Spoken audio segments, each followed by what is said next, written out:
Every great achiever is inspired by a great mentor. INVICTUS 19 has been privileged to have Professor J. Panda as its mentor, who has always been the lighthouse to the sailing ship of INVICTUS. Professor J. Panda is a professor in Electronics and Communication Department. He is also the branch counselor of IEEE DTU, the largest and the most active student branch in North India. I may now request Professor J. Panda, Chairman, Technical Council, to welcome our esteemed guest and commence the ceremony with his enlightening words. Please, sir. Thank you, Niharika, for inviting me for the welcome address. Thanks God. It's my proud privilege to get the chance to extend a warm and hearty welcome to this august gathering in this auditorium, awaiting to witness the amazing glimpse of the inaugural function of INVICTUS 2019, the technical fest of DTU. I feel very happy to welcome our guest, Professor Yogi Singh, Honorable Vice Chancellor of DTU. Sir, he is an able leader to lead the DTU, the Temple of Education and Innovation, to meet its desired mission and vision. The students and faculty of this university are always longing your inspiration and guidance to climb the ladder of success in all fronts of life. I welcome you, sir. Professor D. Yogi Goswami, guest of the day, and Madam Goswami. Madam, I welcome you both from my core of my heart to this inaugural function. Goswami sir, I am really thankful to you for accepting our invitation to be with us today to inspire our young brilliant minds who have taken vow to follow your path of success. I welcome you heartily, sir. Now I am delighted to welcome Professor S.K. Garg and Professor Anuj Singh Latter, Madam, the Pro Vice Chancellors of DTU. It is indeed an exciting moment to welcome our own people in our own institution. I am thankful to Garg sir and Latter, Madam, for their constant support and guidance in all matters related to the functioning of the university. I am indeed very happy to welcome my colleague, Professor Shamsher, the Dean, Student Welfare, as well as the Registrar of DTU, and Dr. Ruchika Malhotra, Vice Chairperson of the Technical Council of DTU, to this inaugural ceremony. Both of them were closely associated with me in designing INVICTUS 2019, a 3 days long technical fest consisting of 111 technical events. I extend my warm welcome to all HODs, deans, university officials, faculty advisors of technical societies of DTU, and all faculty members to this function in this chilled afternoon. I feel pride to extend an affectionate welcome to all the students' friends who have gathered here to see the beginning of the long-awaited function in INVICTUS 2019. I welcome them personally and individually. Finally, I would like to share the mantra of success to all the members of technical societies that coming together is the beginning, keeping together is the progress, and working together is the success. Jai Hind.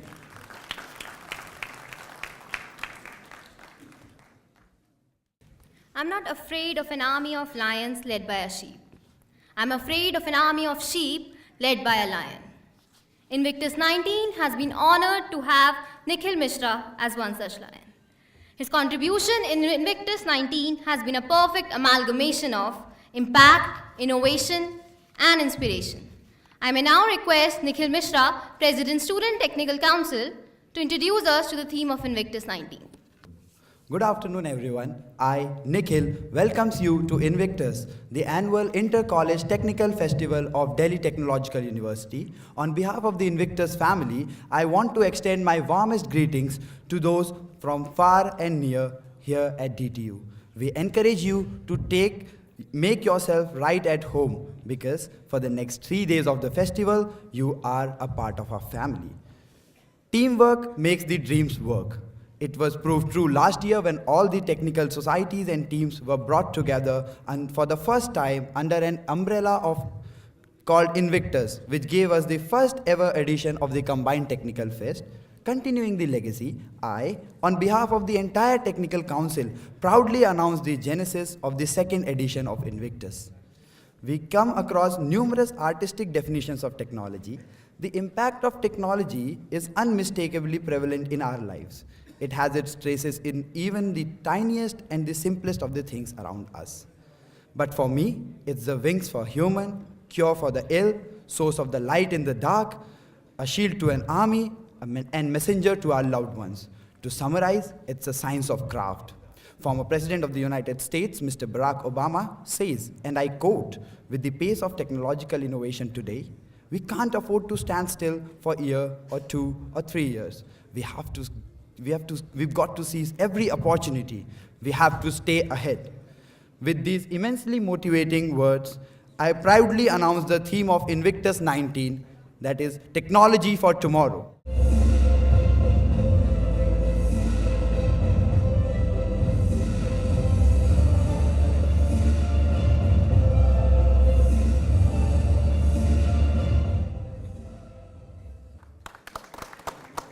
The world, as we know, is changing at a pace never seen before. For me, the ideal world is not a world with flying cars, but automated medical centers in villages, water treatment plants in every household, solar energy in every building, and modern technology in all schools. And I believe that we, the youth of the country, are the ambassadors of this vision. With more than 70 technical events and competitions ranging from groundbreaking drones races to invigorating hackathons, for the next 3 days, we commemorate a festival which aims at celebrating technology in the most exciting and enlightening ways. No event of this grandeur can be accomplished without teamwork. And our team is one that makes every working day a memorable one. Their importance to this festival cannot be overstated. I want to take this opportunity to convey my heartfelt gratitude to all the technical societies and teams of DTU for their combined efforts. I could not have wished and hoped for a better family. Now, here's to the crazy ones, the misfits, the rebels, the troublemakers, the round pegs in the square holes, the ones who see things differently. They are not fond of rules, and they have no respect of the status quo. You can quote them, disagree with them, glorify or vilify them. About the only thing you cannot do is ignore them, because they change things. They push the human race forward. And while some may see them as crazy ones, we see genius.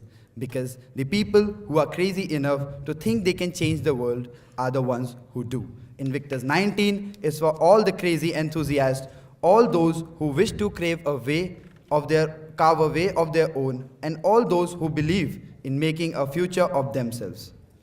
And if you think, you need to think differently and start apart from the mess. क्योंकि सीढ़ियाँ तो उन्हें मुबारक हों जिनकी मंजिल छत तक है. मेरी मंजिल तो आसमां है, मुझे रास्ता खुद बनाना है. Under this motto, full of valor, we go ahead in the spirit of harmony and innovation to help develop an acumen for technology in this society to have a better world and a better tomorrow. Thank you. देखिए, ये जो त्यौहार है, ये एक technical fest है, ये बगैर फैकल्टीज़ के सपोर्ट के कभी भी पूरा नहीं हो सकता. तो एक बार मैं चाहता हूँ यहाँ मौजूद सभी फैकल्टीज़, यहाँ मौजूद सभी दिग्गजों के लिए एक बार ज़ोरदार तालियां आप पाइए. सर, बच्चों की तरफ से एक ख्याल आप सभी की नज़र किया है, आप गौर दीजिएगा कि आप नज़रों में यूं ही इरादे फौलाद रखते रहिएगा, कि आप नज़रों में यूं इरादे फौलाद रखते रहिएगा, हिंदुस्तान की मान मर्यादा को आबाद रखते रहिएगा. और हमारा दिल थोड़ा सा लालची है, इसलिए गुजारिश एक करता है कि हमारे सर पर अपना आशीर्वाद रखते रहिए. Today, on the prestigious inauguration ceremony of INVICTUS 19, we are extremely delighted to have with us our honorable guest, Professor D. Yogi Goswami, an American inventor, entrepreneur, author, and educator.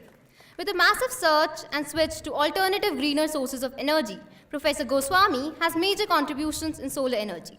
He advises the US Congress and the Indian government on energy policy and the transition to renewable energy. He is a decorated research personality with over 18 patents, more than 400 peer-reviewed articles, and has been inducted into Florida Inventors Hall of Fame in 2016. He's a distinguished professor and the director of Clean Energy Research Center at the University of South Florida.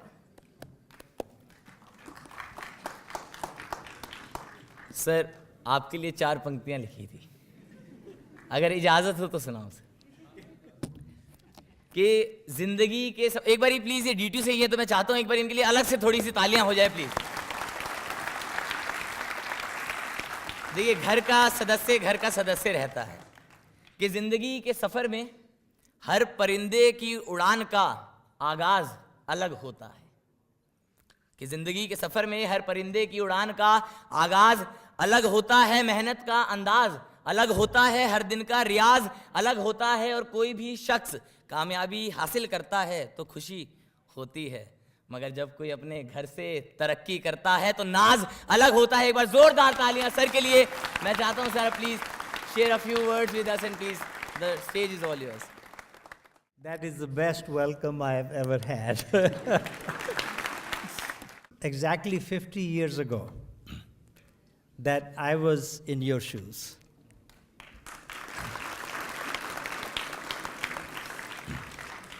I was a student at Delhi College of Engineering, and DTU is successor of that. And it was about 52 years ago that we, as a group of students, decided that we should have some kind of show of all of the wonderful things students, engineering students do. And so we planned that program around the engineering and technology innovations that the students could do. The students used to do a project where they would design something, build it, and demonstrate it. So that year, we challenged the students and we said that now don't just be theoretical. Do something practical. That whatever you design and build and demonstrate, that is something that the society would be able to use. And so all of us in that batch, we went around. We talked to various people around us and said, what is it that you would like to have that you don't have in terms of technology? And the students picked their projects that way. I was part of a group of 3. We went to a textile research institute near Delhi University and talked to people over there. They said, we would like to test fibers for their strength. But there's no machine that we can use to test their strength. And so we designed a machine. We actually built that machine. After designing, we made a model with wood. Then we cast it in cast iron, machined it, and built the whole machine and showed that they could actually find the strength of a fiber. Remember, a fiber is not a thread. One thread has thousands of fibers.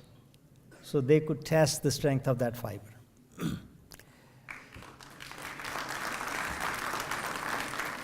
And that year, because of that effort, there was an exhibition done based on all of those projects, and some others were invited, and the President of India inaugurated that.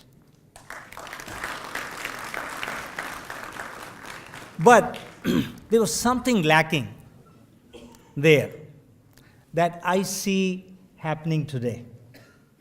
What was lacking? We built that machine, and there were a number of others. Some built roti making machine and some other machines, and they just stayed there.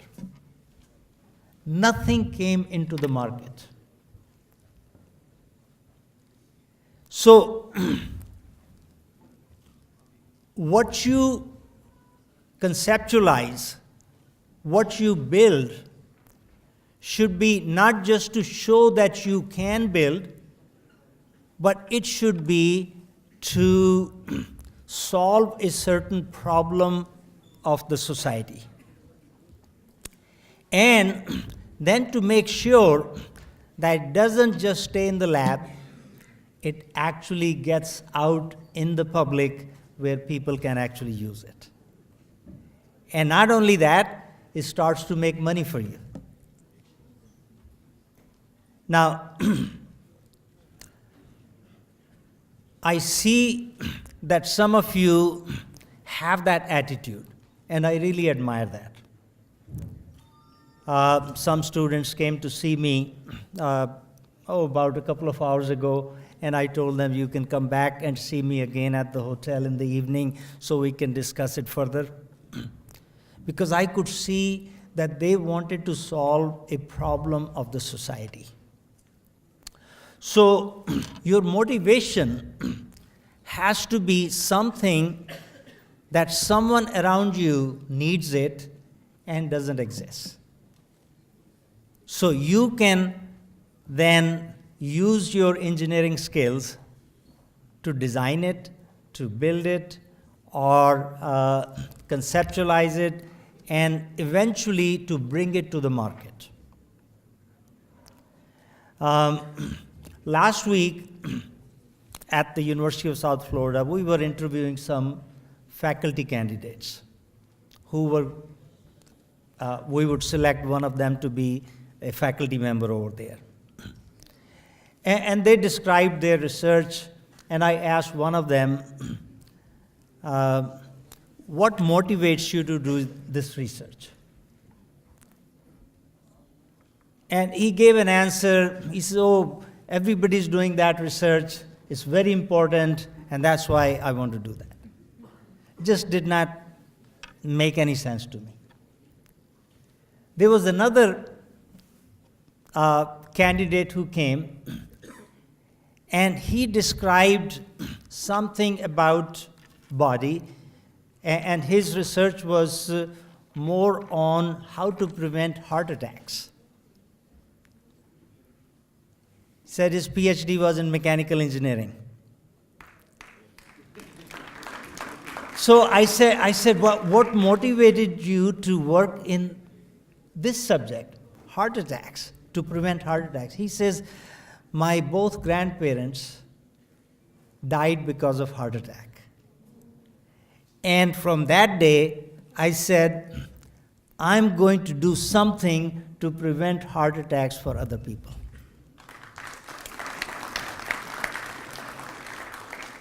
Now, some of you may know my story, but if not, I'll go ahead and tell you that I have a few innovations. One of them, most of them are in solar energy, and the reason I worked in solar energy was because of something that I saw back in 1970s, 1972 to be exact, that there was an oil embargo. That means the Arab countries decided to not sell oil to certain Western countries. And I was in USA, and I saw lines at the petrol stations, gas stations, that were miles long, and some cars would run out of gas before they got to the gas station. So I said, well, is that our future? And it did not seem like that would be our future. So what energy source would be our future? And I said something that's inexhaustible. And the only answer I could come up with was solar energy. And from that day onward, I said, that is the area I'm going to work on.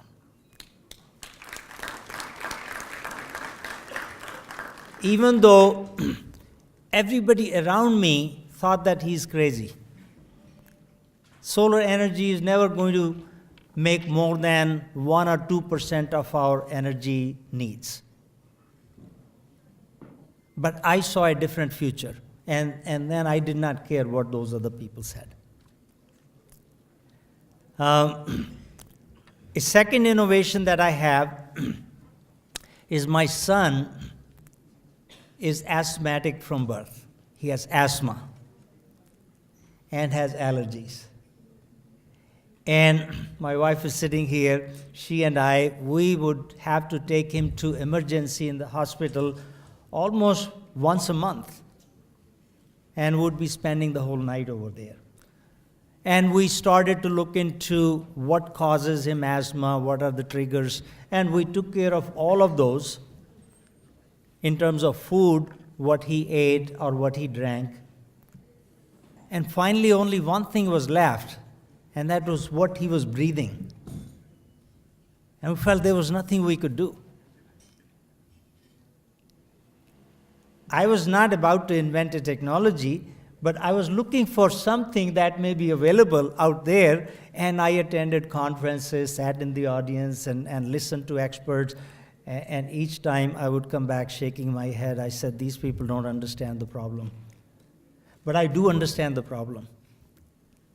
And that's when I invented that technology, the photoelectrochemical oxidation technology, which is an outgrowth of a solar technology that I had developed.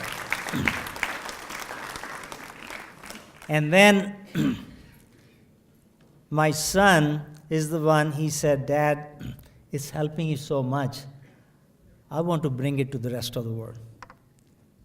I want to make sure that all other children have this technology available to them.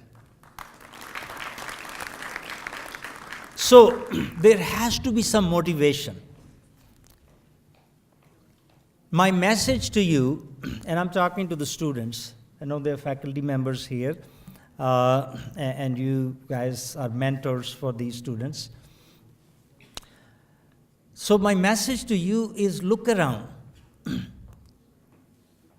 Look around yourself, people around you, places around you, society around you, and see what problems they have for which they would love to have some solution, but there is no solution. Or at least nothing is available right now.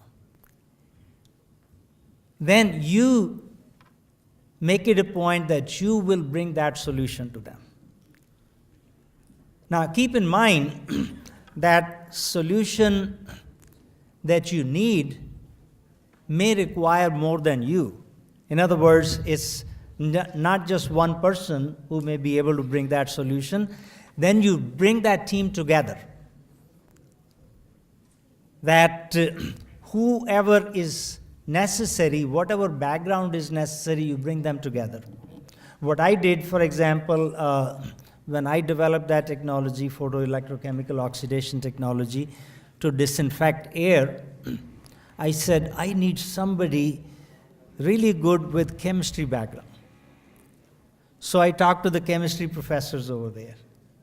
And I found one, and I said, would you please work with me on this? Then I said, okay, I'm trying to do some disinfection in air, so I need somebody with microbiology background. So I talked to a professor, brought that person in the team. So I built a team, and that team then developed that technology. So you will have to build teams. Fortunately for you, unlike the time when I was a student, the college was only engineering college. There were 3 areas at that time: mechanical engineering, electrical engineering, and civil engineering. But you have a lot more areas at DTU, and more areas are coming. I have talked to Yogesh Professor Yogesh and others, that they are looking into bringing other areas here at this university. So involve those people. And if you need to bring other people into the team, find those people also, so that you can then present a complete answer, a complete solution to the problem that you have found that needs to be solved. So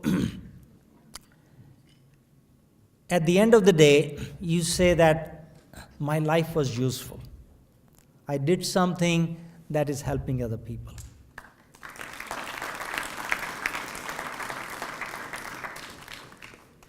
Now, one other message again for the students that I would like to give. It actually came from my daughter. She got her master's degree in mechanical engineering from Stanford University and a master's in public policy also from Stanford University. She came back home and my wife said, Jaya, when you got your bachelor's degree, Siemens had offered you a job. Now, they said that even though you cannot join now, we will keep that job open for you. Why don't you call them? And she said, Mom, you sent me to that university, spent so much money, not for me to go work for other people.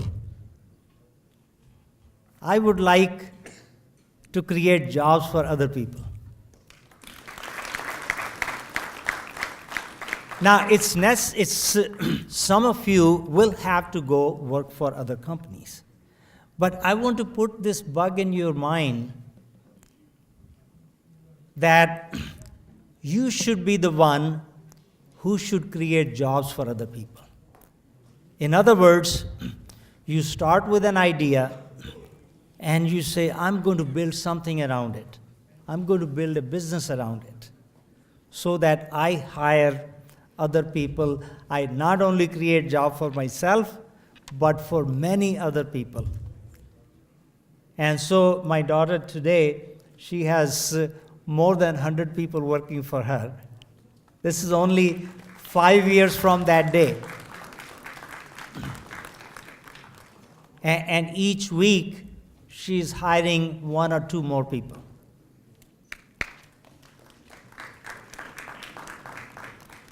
So, and I can give you many other examples. You've heard of Steve Jobs. You've heard of Bill Gates. And I could give you so many other names that you may not have heard of, but if I tell you the companies they have built, then you may recognize. These were all engineering students like you. And some of them did not even finish their degrees. Now, I want you to finish your degrees.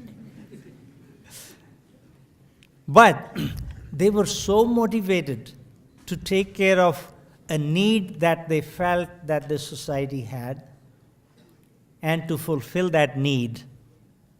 Now, in their case, they did not complete their degrees because at that time the academic institutions failed them. Failed them in the sense that the academic institutions were not ready for students like them who had ideas that went beyond the books that were written. But today, I see the atmosphere here at DTU. I've talked with the faculty members. They are ready for you to bring your new ideas, even if they don't exist in books, so that you can take them further. And when I look at you, I really, and this is where Professor Yogesh Shikhji said, don't put light on us, put light on you, because I am seeing, you may not know that, but I'm looking at each of you's eyes.